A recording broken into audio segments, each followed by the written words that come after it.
আসসালামু আলাইকুম। শুরু করছি জনপদের খবর, সঙ্গে আছে আমি নিশা মুনতাসির।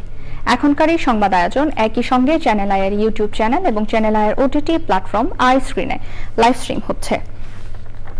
হবিগঞ্জের মাধবপুর, চুয়াডাঙ্গা এবং সিরাজগঞ্জে পৃথক সড়ক দুর্ঘটনায় ৮ জন নিহত হয়েছেন। আহত হয়েছেন কমপক্ষে ১০ জন। হবিগঞ্জের মাধবপুরে ট্রাক ও পিকআপ ভ্যানের সংঘর্ষে ৪ জন ঘটনাস্থলেই নিহত হন। আহত হন ৬ জন। ঢাকাগামী ট্রাক ও সিলেটগামী পিকআপের মুখোমুখি সংঘর্ষে আহতদের হবিগঞ্জ জেলা সদর হাসপাতালে ভর্তি করা হয়েছে। চুয়াডাঙ্গার ৯ মাইল বাজারে যাত্রীবাহী বাসের ধাক্কায় ভ্যান চালক আব্দুর রাজ্জাক ও চাল ব্যবসায়ী খন্দকার গোলাম সরওয়ার নিহত হন। তারা সরোজগঞ্জ বাজারে যাচ্ছিলেন। সিরাজগঞ্জের উল্লাপাড়ার নয়নগতিতে সিমেন্ট বোঝাই ট্রাক ও মাইক্রোবাসের সংঘর্ষে মাইক্রোবাস চালক সহ ২ জন নিহত হন। আহত ২ জনকে স্থানীয় হাসপাতালে ভর্তি করা হয়েছে।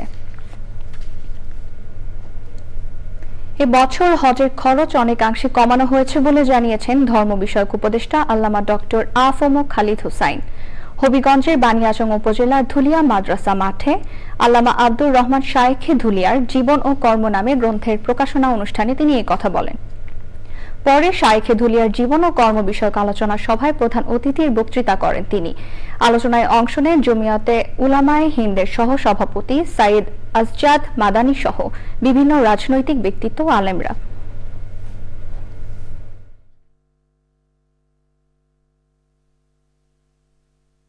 কিছু দুর্বৃত্ত আছে যারা টুপি মাথায় আলেমের শেকল নিলেও তারা সত্যিকারের আলেমের অভ্যাস নয়, এরা দুর্বৃত্ত। দুই একজন মানুষের জন্য কুল জামাতকে আমরা দোষী করতে পারি। অতএব আসুন আমরা অন্তরের ভিতরে আল্লাহর পয়দা করি। 14, 18, 24-এর মতো নির্বাচন বাংলার মানুষ হতে দিবে না বলে মন্তব্য করেছেন জামায়াতে ইসলামের সেক্রেটারি জেনারেল অধ্যাপক মিয়া গোলাম পরওয়ার। তিনি অন্তর্বর্তী সরকারের প্রধান উপদেষ্টার প্রতি আহ্বান জানিয়ে বলেন, যে ডেডলাইন দিয়েছেন এর মধ্যে সংস্কার ও মানবতা বিরোধীদের বিচার করে নির্বাচন দিন। সকালে কুমিল্লার লাকসাম পাইলট উচ্চ বিদ্যালয় মাঠে উপজেলা ও পৌরসভার কর্মী সম্মেলনে প্রধান অতিথির বক্তৃতায় তিনি এসব কথা বলেন। জামায়াতের সেক্রেটারি জেনারেল আরও বলেন, নির্বাচনী প্রক্রিয়া অবাধ, নিরপেক্ষ, নিরাপদ করতে পুলিশের সংস্কার, জনপ্রশাসনের সংস্কার, সংবিধানের সংস্কার সহ ন্যূনতম সংস্কার শেষ করে সেই সাথে হাসিনা এবং তার সহযোগীদের বিচার দৃশ্যমান করে এই সময়ের মধ্যে নির্বাচন দিতে হবে। তারা নির্বাচনে যেতে প্রস্তুত আছেন। এ সময় তিনি কুমিল্লার বিভিন্ন আসনে জামায়াতে ইসলামী প্রার্থীদের নেতাকর্মীদের সাথে পরিচয় করিয়ে দেন। নির্বাচনী প্রক্রিয়া অবাধ, নিরপেক্ষ, ক্রেডিবল করার জন্য পুলিশের সংস্কার, জনপ্রশাসনের সংস্কার, সংবিধানের সংস্কার, সিভিল অ্যাডমিনিস্ট্রেশন সহ ন্যূনতম সংস্কার শেষ করে আর খুনি হাসিনা তার সহযোগীরা রক্তের বন্যায় যারা দেশকে ভাসিয়ে দিয়েছে তাদের বিচার দৃশ্যমান করে এই সময়ের মধ্যে নির্বাচন দেবেন। আমরা সেই নির্বাচনে যাব। ময়মনসিংহের বাংলাদেশ কৃষি বিশ্ববিদ্যালয়ের রেল স্টেশনে ৩ যুগেও কোনো ট্রেন থামেনি। শিক্ষার্থীদের দীর্ঘদিনের আন্দোলনে বিশ্ববিদ্যালয় প্রশাসন স্টেশনটি আবার চালু করার উদ্যোগ নিলেও কাজে ধীরগতির অভিযোগ রয়েছে। বিশ্ববিদ্যালয়টি শহর থেকে দূরে হওয়ায় রাতে কিংবা দিনে শিক্ষার্থীদের যাতায়াতে নানা দুর্ভোগ পোহাতে হয়। ময়মনসিংহ থেকে শেখ মহিউদ্দিন আহমেদের তথ্য ভিডিওচিত্রে শাকির আদনানের রিপোর্ট। এভাবেই গতি নিয়ে একের পর এক ট্রেন স্টেশনটি পেরিয়ে যায়, কিন্তু সেখানে থামে না কোনো ট্রেন। দীর্ঘ ৩৮ বছর ধরে এমন চিত্র ময়মনসিংহের বাংলাদেশ কৃষি বিশ্ববিদ্যালয় রেল স্টেশনের। এতে দুর্ভোগ পোহাচ্ছেন বিশ্ববিদ্যালয়ের শিক্ষার্থী, শিক্ষক, কর্মকর্তা, কর্মচারী সহ স্থানীয় বাসিন্দারা। একটা লম্বা একটা জ্যাম টেলে হচ্ছে ওই আপনাদের শহরে পৌঁছানো লাগে। একটা ক্যাম্পাসে যদি একটা প্ল্যাটফর্ম থাকে তো দেখা গেছে যে ক্যাম্পাসের মধ্যে তো একটা নিরাপত্তা থাকেই। বাংলাদেশ কৃষি বিশ্ববিদ্যালয়ের যে রেল স্টেশনটা আছে এটা চালু হলে আমাদের ছাত্রদের জন্য মানে খুবই একটু উপকার হয়। আমাদের যে শিক্ষার্থীরা আছে বিভিন্ন জায়গায় গিয়ে ভর্তি পরীক্ষা বা চাকরি পরীক্ষা দেওয়ার জন্য এখানে উঠতে পারে। এই বিষয়ে আমাদেরকে আশ্বস্ত করেছেন, কিন্তু আমরা কোনো ফল পাই নাই। বিশ্ববিদ্যালয় প্রশাসন বলছে রেল স্টেশনটির পুনর্নির্মাণ কাজ বন্ধ রয়েছে। কাজ শুরু করার জন্য রেল বিভাগের সাথে যোগাযোগ করা হবে। আমরা বর্তমান লক্ষ্য করেছি যে এখানে রেলের কিছু অবকাঠামো, স্টেশন মাস্টারের বসা বা তাদের অফিস কিছু অবকাঠামো এখানে তৈরি হচ্ছিল, কিন্তু সেটাও এখনো কমপ্লিট হয়নি। আমাদের পক্ষ থেকে আমরা রেল কর্তৃপক্ষের সঙ্গে আবার যোগাযোগ করব যে আসলে এটা কোন পর্যায়ে ওনারা রেখেছেন বা ওনাদের চালু করার কোনো পরিকল্পনা আছে কিনা বা কতদিনে ওনারা করতে পারেন। এই রেল স্টেশনের উপর দিয়ে প্রতিদিন ঢাকা ও ময়মনসিংহগামী 15টির বেশি ট্রেন চলাচল করে। দ্রুত এই স্টেশন চালু করার দাবি জানিয়েছেন শিক্ষার্থীরা। Shakir Addan, Channel I. এবারে সারা দেশের খবর নিয়ে প্রতিনিধিদের পাঠানো তথ্য ভিডিও চিত্রে তাফিমুল ইসলামের রিপোর্ট। বাগেরহাটের মেরেলগঞ্জে 60 বিঘা জমির একটি চিংড়ি ঘের নিয়ে হয়রানির প্রতিবাদে মানববন্ধন ও বিক্ষোভ করেছে ঘেরের মালিক ও অংশীদাররা। এতে অংশ নেন 5টি গ্রামের 300-এর বেশি ভুক্তভোগী কৃষক ও ঘের ব্যবসায়ী। চট্টগ্রামের সীতাকুণ্ডে দরবেশ হজরত কালু সাহা মাজার, মসজিদ ও মাদ্রাসা ওয়াক্কাফ এস্টেটের দায়িত্ব প্রকৃত মুত্তাকিদের ফিরিয়ে দেওয়া এবং বিগত সরকারের সাবেক এমপি গঠিত 21 সদস্যের অবৈধ কমিটি বাতিলের দাবিতে বিক্ষোভ সমাবেশ ও মানববন্ধন করেছে এলাকাবাসী। মানববন্ধনে বক্তারা দখলদারের হাত থেকে কালু সাহার মাজার সহ ধর্মীয় স্থাপনা উদ্ধারের প্রশাসনের সহায়তা চেয়েছে।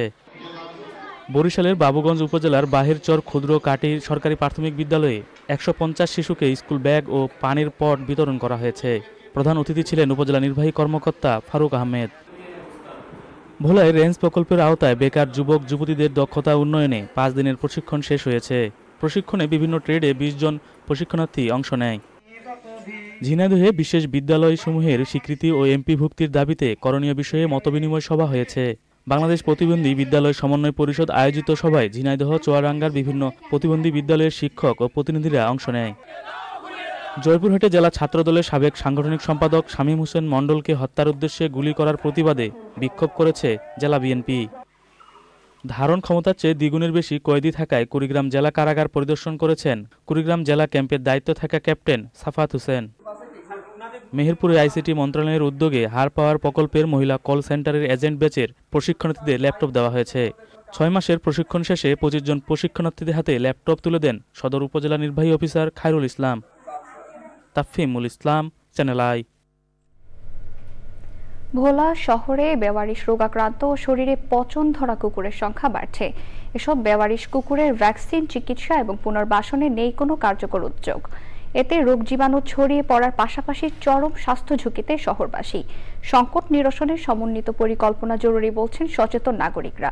এ বিষয়ে দ্রুত প্রয়োজনীয় উদ্যোগ নেওয়ার আশ্বাস দিয়েছেন সংশ্লিষ্ট কর্তৃপক্ষ। হারুনুর রশিদের তথ্য ভিডিও চিত্রে আফরোজা হাসির রিপোর্ট।